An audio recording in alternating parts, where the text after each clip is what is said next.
हाय दोस्तों, नमस्कार। मैं आकाश कुमार। यदि आप मेरे चैनल पे पहली बार आए हैं तो मेरे चैनल को लाइक कीजिए, सब्सक्राइब कीजिए, अपने दोस्तों के साथ शेयर कीजिए। ठीक है दोस्तों, मैं आपको पूरा का पूरा ये कलरफुल पूरा आपका हिस्ट्री की बुक को मैं ये करवा रहा हूँ ज्ञानचंद पब्लिकेशन का। ठीक है दोस्तों, तो मैंने कल आपसे बताया था, उसके बाद वीडियो थोड़ा सा मिस हो गया था, उसके बाद आज मैं आपको पूरा डिटेल्स इसमें बता रहा हूँ। तुर्कों का आक्रमण, ठीक है। मोहम्मद बिन कासिम के बाद फिर आपका आया था कौन? अल्पतगीन आया था। अल्पतगीन क्या था? अल्पतगीन गजनवी वंश का संस्थापक था। गजनवी में स्वतंत्र तुर्क राज की स्थापना किसने की थी? अल्पतगीन। अल्पतगीन का दामाद एवं अल्पतगीन का दामाद कौन था? सुबक्तगीन। ठीक है। भारत पर आक्रमण करने वाला प्रथम तुर्क शासक, भारत पे आक्रमण करने वाला प्रथम तुर्क शासक कौन था? सुबक्तगीन था। सुबक्तगीन का ज्येष्ठ पुत्र कौन था? महमूद गजनवी। महमूद गजनवी किस वंश से संबंधित था? यामनी वंश। ये प्रश्न कई बार पूछा गया है। ठीक है। महमूद गजनवी किस वंश से संबंधित था? यामनी वंश से संबंधित था। सुल्तान की उपाधि धारण करने वाला प्रथम तुर्क था। सुल्तान की उपाधि धारण करने वाला पहला तुर्क शासक था। उपाधि बगदाद की खालिफाओं से इसे प्राप्त हुई। मोहम्मद गजनवी ने भारत पे कितनी बार आक्रमण किया? 17 बार। ये प्रश्न कई बार है कि भारत पे 17 बार आक्रमण किसने किया था? महमूद गजनवी ने। सबसे प्रसिद्ध आक्रमण कौन था इसका? सोमनाथ मंदिर का आक्रमण 1025 ईस्वी में किया था। उसके बाद फिर आता है शहाबुद्दीन मोहम्मद गोरी। शहाबुद्दीन मोहम्मद गोरी किस वंश के था? संसवानी वंश से था। तुर्की साम्राज्य का संस्थापक किसे बोला जाता है? भारत में मुस्लिम राज का वास्तविक संस्थापक किसे माना जाता है? मोहम्मद गोरी को। भारत में मुस्लिम राज्य का वास्तविक संस्थापक किसे माना जाता है? मोहम्मद गोरी को। मोहम्मद गोरी के दास कौन था? तुलुजुद्दीन गजनवी। गुलाम वंश से कुतुबुद्दीन ऐबक। लाहौर दिल्ली सल्तनत की स्थापना किसने की थी? कुतुबुद्दीन ऐबक ने। नसरुद्दीन कुबाचा उत मुल्तान यखीतीन रुद्दीन खिलजी मुबारक। ठीक है। उसके बाद इसके बारे में हमने आपको कल ये पूरा बता दिया था। उसके बाद आगे हम चलते हैं।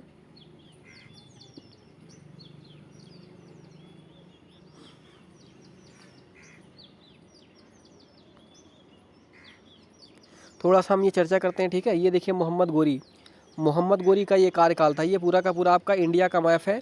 तो मोहम्मद गोरी का देखिए काबुल है, ये आपका गजनवी है, ये पेशावर है, झेलम है, सिंधु है, ये आपका मुल्तान है, ये आपका भटिंडा है, ये भटनेर है, तराइन है, इंद्रप्रस्थ है, कन्नौज है, काम्पिल है, महोबा है, जाजनगर है, ठीक है, उज्जैन है, अहिलवाड़ है, आबू है, अजमेर है। ठीक है। तो ये था, इसको हमने पूरा का पूरा आपको बताया था। उसके बाद ये थोड़ा सा हम इसको चर्चा करते हैं। ये वाला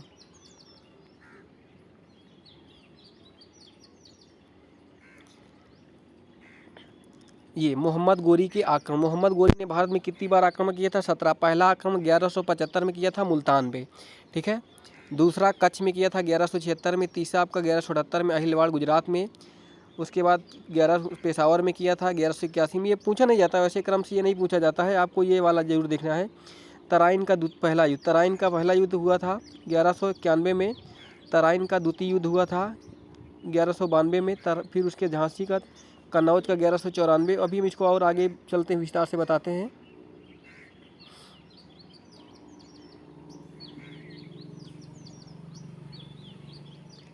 ये अलबरूनी से प्रश्न आता है। ठीक है। अलबरूनी से ये प्रश्न आता है। अलबरूनी का पूरा नाम अली रहन मोहम्मद अल इब्न अहमद है। ये प्रश्न आया था, एनटीपीसी में पूछा गया था कि अलबरूनी का पूरा नाम क्या है? अबू रहमान मोहम्मद इब्न अहमद है अथवा अलबरूनी। ठीक है। अथवा क्या है? अलबरूनी है। अलबरूनी का जन्म मध्य एशिया कहाँ हुआ था? उज्बेकिस्तान। ये प्रश्न पूछा गया। उज्बेकिस्तान ये कहाँ, इसका जन्म कहाँ हुआ था? उज्बेकिस्तान के खीवी में हुआ था। जन्म 973 ईस्वी में। अलबरूनी ईरानी मूल का निवासी फारसी लेखक था। क्या था? फारसी लेखक था। ठीक है। इसने अनेक रचनाएं मातृभाषा किस में की थी? फारसी भाषा में। 1001 में गजनवी के साथ कहाँ आया? भारत आया। 1001 में गजनवी के साथ कहाँ आया? भारत आया था। इसने किताबुल हिंद तथा तहकीक हिंद की रचना की थी। ठीक है।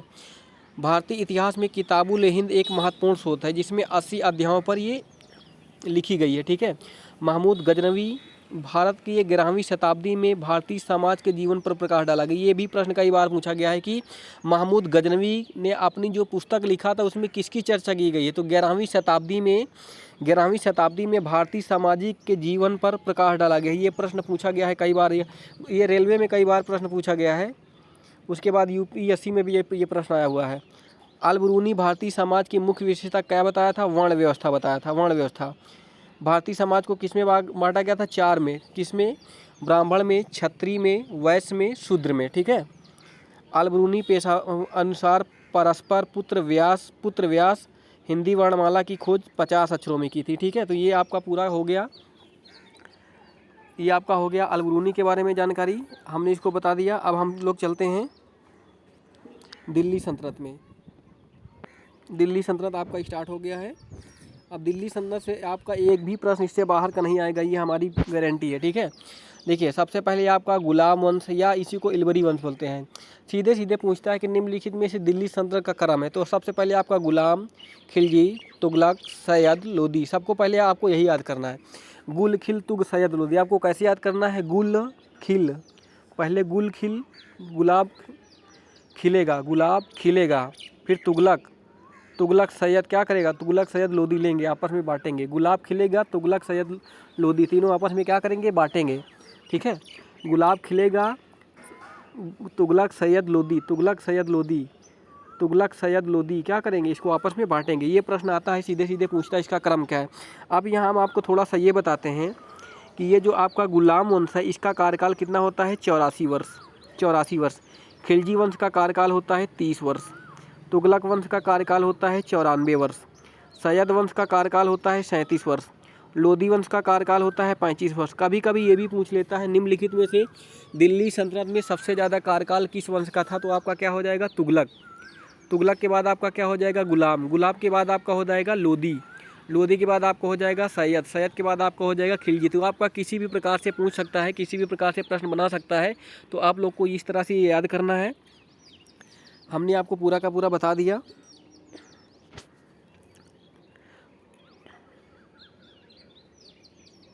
अब हम एक एक को देखते हैं। गुलाम वंश में कितने शासक थे? 11 वंश। ठीक है, 11 शासक थे। कुतुबुद्दीन ऐबक, देखिए ये कब से कब तक आता है? 1206 से ये चलता है 1290 तक। तो ये कितना वर्ष हो गया? 94 वर्ष। ठीक है। इसमें 84 वर्ष, 90 में 6 घटा देंगे तो आपका कितना वर्ष हो जाएगा? 84 वर्ष। ठीक है। 1206 से 1290 तक कौन सा वंश चलता है? गुलाम वंश चलता है, गुलाम वंश। ठीक है। कितने वर्ष? 84 वर्ष। पहला शासक कौन था? कुतुबुद्दीन ऐबक, 1206 से 1210 तक, राजधानी लाहौर। उसके बाद कौन आता है? आरम शाह। ये प्रश्न कई बार पूछा गया है, निम्नलिखित में से दिल्ली सल्तनत का क्रम सही है? कुतुबुद्दीन ऐबक, इल्तुतमिश, फिरोज शाह, तुगलक, आरम शाह। तो आपको क्या लगाना है? सबसे पहले कुतुबुद्दीन ऐबक आता है, फिर आरम शाह आता है, फिर इल्तुतमिश आता है, फिर रुकनुद्दीन फिरोज शाह आता है, फिर रजिया आती है, फिर मुइजुद्दीन बहरम शाह आता है, महसूद शाह आता है, नसरुद्दीन महमूद आता है, गयासुद्दीन बलबन आता है, मुइजुद्दीन कैकुबर आता है, कैमुअर्स। कैमुअर्स तुगलक वंश का क्या होता है? अंतिम शासक होता है, गुलाम वंश का। कैमुअर्स गुलाम वंश का अंतिम शासक होता है। उसके बाद हम लोग चलते हैं खिलजी वंश में। खिलजी वंश का संस्थापक जलालुद्दीन खिलजी होता है, फिर उसका भाई अलाउद्दीन खिलजी रहता है, फिर शहाबुद्दीन उमर होता है, कुतुबुद्दीन मुबारक खिलजी होता है, नसीरुद्दीन मुबारक खां होता है। नसीरुद्दीन मुबारक खां अंतिम शासक होता है।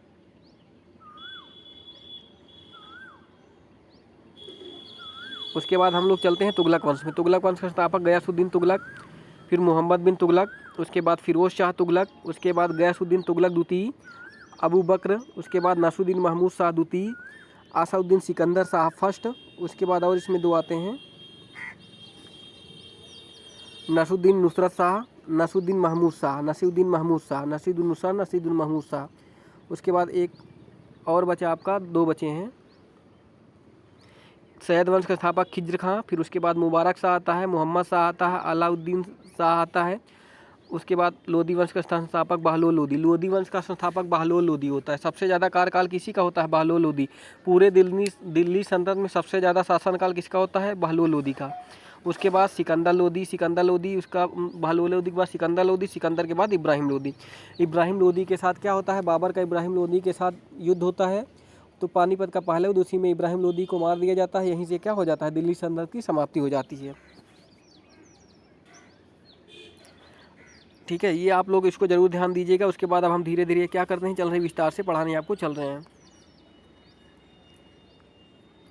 दिल्ली सल्तनत का वास्तविक संस्थापक इल्तुतमिश को माना जाता है। किसको माना जाता है? इल्तुतमिश को। इल्तुतमिश का शासनकाल 1210 से 1236 तक रहता है। इल्तुतमिश ने दिल्ली को अपनी क्या की थी? राजधानी बनाई थी। जैसे उसके बाद अनेक कार्य की, दिल्ली में उसने अनेक कार्य किए। तुर्कान ए चिहलगानी का गठन, विरोधियों के दमन के लिए, नवीन प्रकार के सिक्कों का प्रारंभ, ठीक है। उसके बाद ईश्वरी प्रसाद के अनुसार जिन परिस्थितियों में इल्तुतमिश ने दिल्ली की सल्तनत को स्वामित्व को प्रदान किया तथा उसे एक सशस्त्र साम्राज्य के रूप में स्थापित किया, उसी के आधार पर उसे दिल्ली सल्तनत का वास्तविक संस्थापक कहा जाता है। इल्तुतमिश ने सुल्तान ए आजम की उपाधि धारण की, दिल्ली को राजधानी बनाने वाला पहला शासक। इससे पूर्व दिल्ली की राजधानी, उसके पूर्व भारत की राजधानी क्या थी? लाहौर थी। इससे पूर्व भारत की राजधानी लाहौर थी।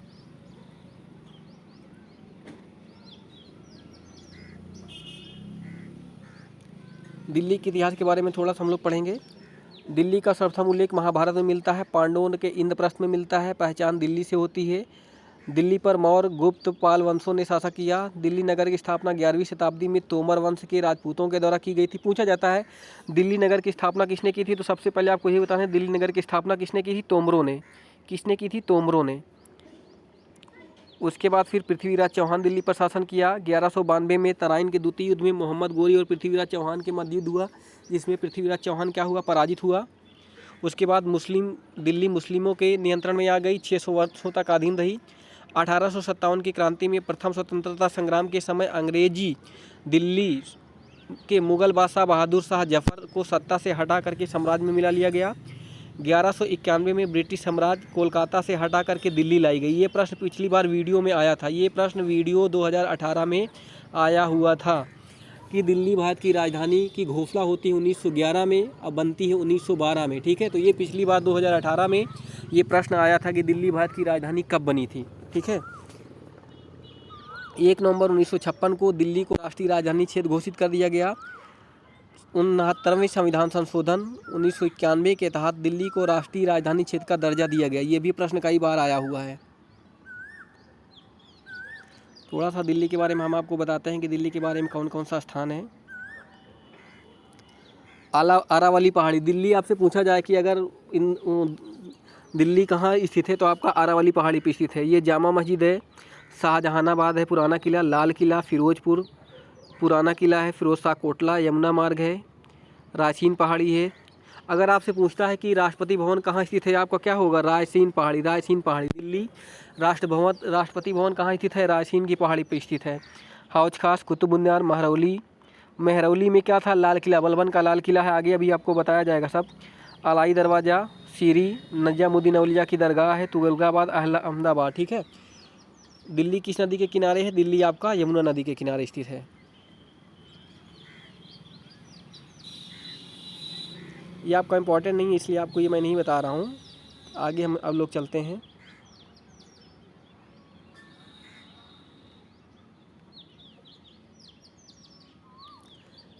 इंद्रप्रस्थ पांडवों की दिल्ली, अनकपुर आड़कपुर अनंगपाल की दिल्ली, राय पिथौड़ा पृथ्वीराज चौहान की दिल्ली, मुगल काल में 12 दिल्ली, किला पिथौड़ा मुगल बादशाहों की दिल्ली, किला खड़ी कैकूबाद की दिल्ली, सीरी अलाउद्दीन खिलजी की दिल्ली, तुगलकाबाद गयासुद्दीन तुगलक की दिल्ली, जनाह पनाह मोहम्मद आदिल शाह की दिल्ली, फिरोजाबाद फिरोज शाह की दिल्ली, खिजराबाद खिजर खां की दिल्ली, मुबारकाबाद मुबारक शाह की दिल्ली, दीन पनाह हुमायूं की दिल्ली, शेरगढ़ शेर शाह की दिल्ली, समीरगढ़ समीर सूरी की दिल्ली, शाहजहानाबाद शाहजहां की दिल्ली।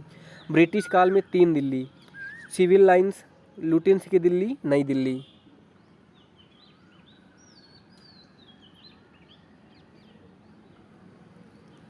चंगेज खां, दिल्ली पर हुए आक्रमण। चंगेज खां आक्रमण कब किया था? 1221 में। उस समय इल्तुतमिश शासक था। हसन कर्नूल कबीर 1294 दिल्ली पर आक्रमण किया। उस समय अलाउद्दीन महसूद शाह था। तैमूर खां 1285 में दिल्ली पर आक्रमण किया। उस समय शासक बलबन का था। अब्दुल्ला खां 1192 में शासन आक्रमण किया। उस समय जलालुद्दीन खिलजी का शासन था। कादिर खां 1297 में आक्रमण किया। उस समय अलाउद्दीन का शासन था। कुतलुक ख्वाजा 1299 में आक्रमण किया। अलाउद्दीन का शासन था। तरगी खां 1303 में अलाउद्दीन का शासक। इस तरह से ये आपका राजा शासक हैं, तो ये आपको थोड़ा सा ध्यान दे देना है, ठीक है। उसके बाद अब हम लोग और आगे चलते हैं, जहाँ से आपको प्रश्न पूछे जाएंगे। यहाँ से आपका प्रश्न आएगा। दिल्ली सल्तनत आपका यहीं से स्टार्ट होता है 1206 से लेकर के 1226 तक। कितने वर्षों तक? 320 वर्षों तक। दिल्ली सल्तनत कितने वर्षों तक होता है? 320। ये भी सीधे सीधे प्रश्न आपका पूछा गया है।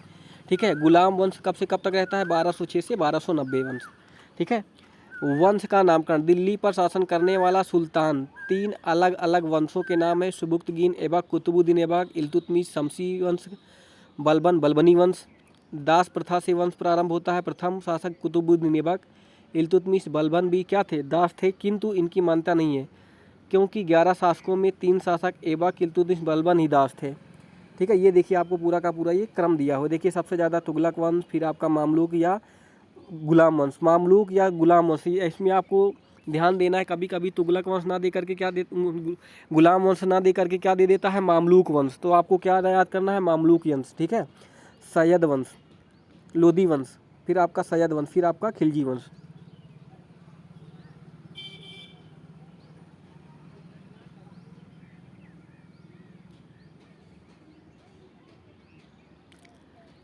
सत्ता को ग्रहण करने से पूर्व दासता से मुक्त कर दी। कुछ इतिहासकारों ने इल्बरी वंश नाम दिया, परंतु यह शब्द भी उचित नहीं माना गया क्योंकि सभी शासक दरबारी जाति से संबंधित नहीं थे। ऐबक एल्बरी तुर्क नहीं था।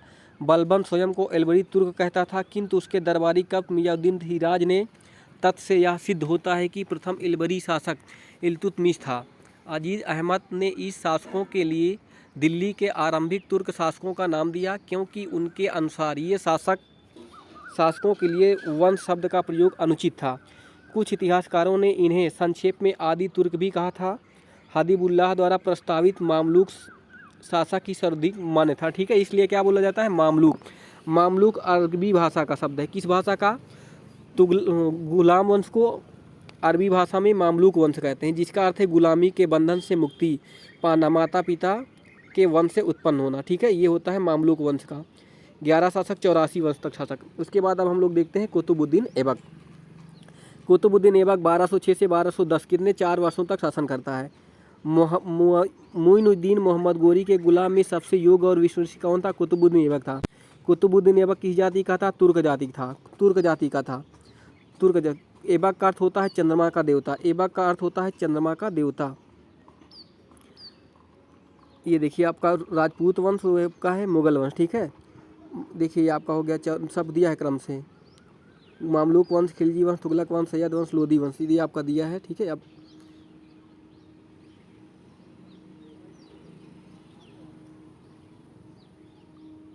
दिल्ली सल्तनत 13वीं शताब्दी। ठीक है। तो ये थी मंगोल, गजनवी, कश्मीर, लाहौर, मुल्तान, समाना, हांसी, दिल्ली, यमुना, बदायूं, कड़ा, कलिंजर, चंदेल, अजमेर, परमार, ये हो गया लखनौती। ठीक है। तो ये हो गया। यहाँ से आपको नहीं ध्यान देना है, ये आपको केवल फिगर में ये आपको याद रहना है कि दिल्ली सल्तनत में, जब दिल्ली सल्तनत था वहाँ से आपका लोगों ने किस प्रकार किस किस क्षेत्रों में अपना शासन किया था, इसलिए ये दिया है। इसलिए मैं आपको पूरा मैपिंग वाइज आपको बताते चल रहा हूँ।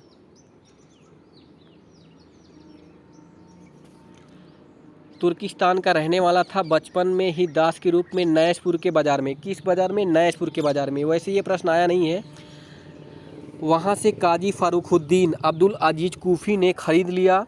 काजी ने उसकी उचित ढंग से देखभाल की और धनुर्विद्या और घुड़सवारी की शिक्षा दी। ऐबक ने कुरान पढ़ना भी सीख लिया, इसलिए कुरान खां, कुरान पाई के नाम से प्रसिद्ध हुआ। नैशपुर फारस से गजनवी ले जाकर के बेच दिया। उसके बाद मोहम्मद गोरी ने इसको क्या कर लिया? खरीद लिया। मोहम्मद गोरी की सेवा में आने के बाद कुतुबुद्दीन ऐबक के जीवन में महान परिवर्तन आया। गोरी उसे अमीर एक आखूर शाही घुड़सवार की अधिकारी नियुक्त कर दिया। 1205 ईस्वी में खोंकरों के विरुद्ध मोहम्मद गोरी का साथ दिया। 1205 ईस्वी में कुतुबुद्दीन ऐबक ने खोंकरे के विरुद्ध मोहम्मद गोरी का कुतुबुद्दीन ऐबक ने साथ दिया। ठीक है। वस्तुतः गोरी की सैनिक योजनाओं के मूर्तपुर ऐबक ने ही दिया था, इसलिए भारतीय तुर्क अधिकारियों से ही अपना प्रधान मानने लगा क्योंकि गोरी सदैव ही मध्य एशिया के राजनीतिक में उलझा रहा। ऐबक का राज्याभिषेक 25 जून 1206 को ऐबक का राज्याभिषेक 25 जून 1506 को लाहौर में हुआ और उसने लाहौर को अपनी राजधानी बनाई थी। तराइन के द्वितीय युद्ध के बाद गोरी ने ऐबक को विजित प्रदेशों का प्रबंधन नियुक्त कर दिया। इन क्षेत्रों पर नियंत्रण स्थापित करने के बाद ऐबक दिल्ली के निकट इंद्रप्रस्थ अपना मुख्यालय बनाया। आरंभ में ऐबक की स्थिति केवल मलिक और सिलाहपार के पद पर रहा। 1208 में गोरी उसके भतीजे गयासुद्दीन महमूद ने ऐबक का दासमुक्त पत्र दे करके सुल्तान की उपाधि धारण किया। ऐबक भारत का तुर्क का प्रथम संस्थापक माना जाता है। दानशीलता के कारण उससे क्या बोला जाता है, लाख बख्श। लाख बख्श का मतलब होता है लाखों का दान करने वाला। निम्नलिखित में आपसे ये प्रश्न पूछेगा, निम्नलिखित किसे लाख बख्श बोला जाता है, लाखों का दान करने वाला कुतुबुद्दीन ऐबक। पीत बख्श किसे बोला जाता है, हाथियों का दान करने वाला। पीत बख्श किसे बोला जाता है, कुतुबुद्दीन ऐबक को। ये देखिए दिया पीत बख्श। पीत बख्श किसे बोला जाता है, हाथियों का दान करने वाला। हसन निजामी और फ़ाखेमुद्दीन दरबार में प्रसिद्ध विद्वान थे। इसने कुतुब मीनार, ये देखिए कुतुब मीनार, पिछली बार वीडियो में ये प्रश्न आया हुआ था कुतुब मीनार से, अभी मैं आपको पूरा बता रहा हूँ। कुतुब मीनार का निर्माण प्रारंभ करवाया। कुतुब मीनार का नाम प्रसिद्ध सूफी संत ख्वाजा बख्तियार काकी, कुतुबुद्दीन बख्तियार काकी के नाम पर रखा गया।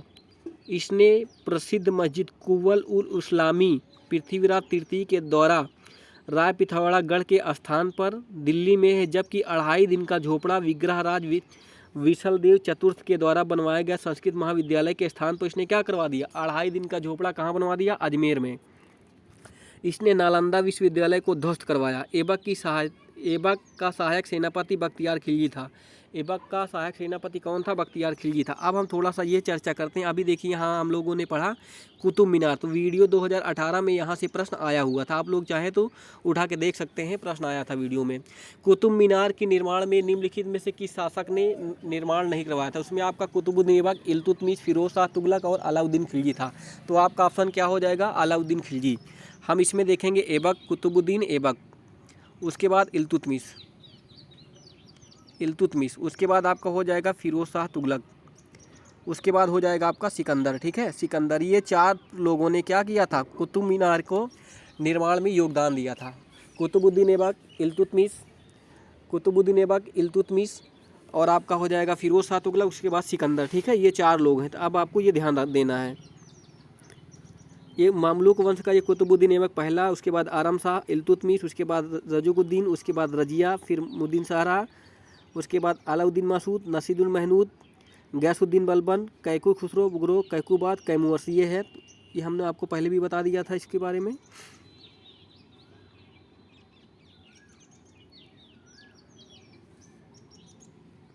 उसके बाद ये देखिए लाहौर चौगान, निम्नलिखित में से किसकी घोड़े से गिरकर मृत्यु होती है, ये भी प्रश्न कई बार पूछा गया है। ठीक है, तो किसकी घोड़े से, ये प्रश्न शायद वीडियो में आया था 18 में, किसकी घोड़े से गिरकर मृत्यु हुई, कुतुबुद्दीन ऐबक की, लाहौर में।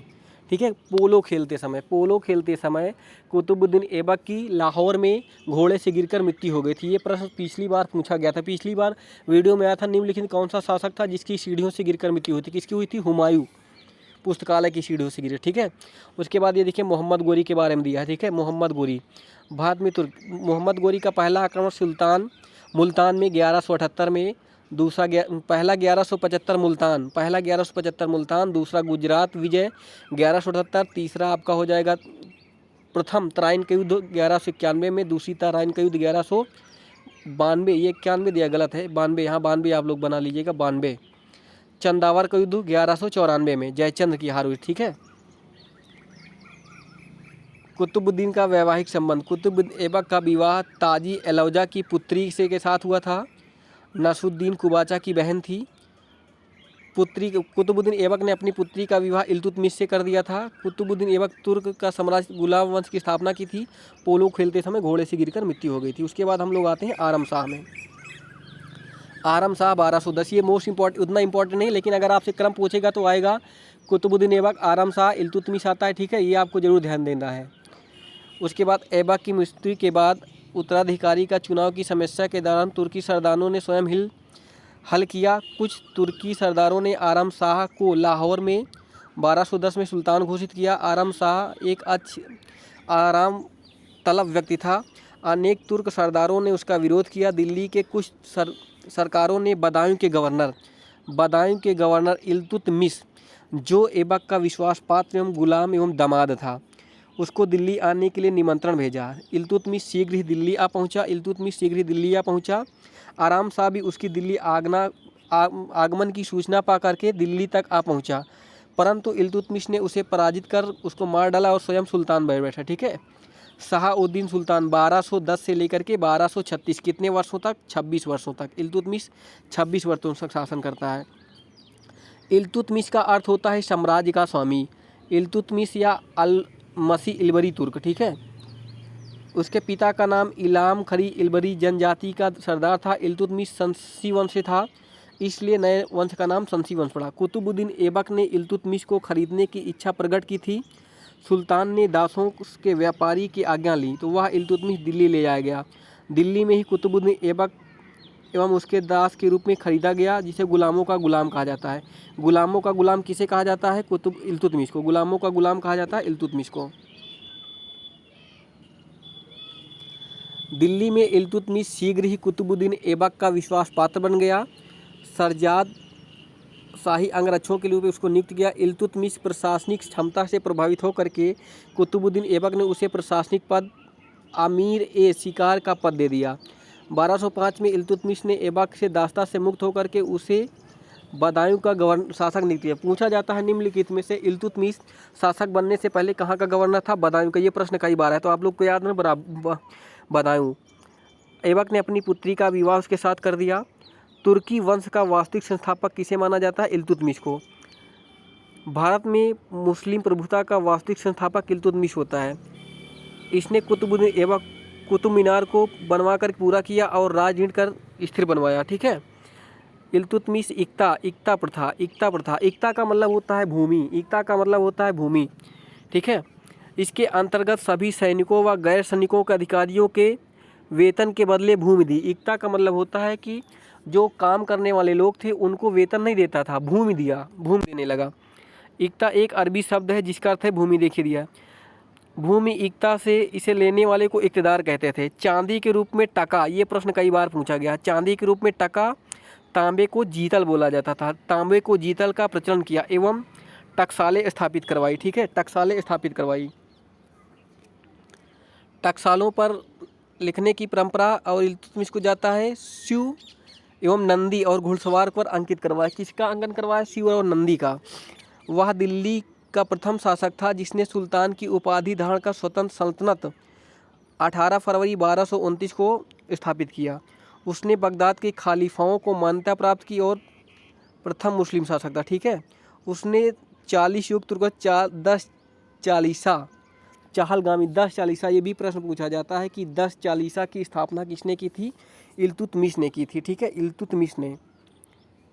इल्तुतमिश ने सफलताओं पे महत्वपूर्ण योगदान दिया। 1221 में चंगेज खां के नेतृत्व में मंगोल सेना ख्वारिज्म के राजकुमार जलाउद्दीन मंगबरानी का पीछा करते हुए दिल्ली की सीमा तक आ पहुंचा, लेकिन इल्तुतमिश ने मंगबरानी को शरण देने से मना कर दिया और चतुराई पूर्वक दिल्ली को मंगोलों के आक्रमण से बचा लिया।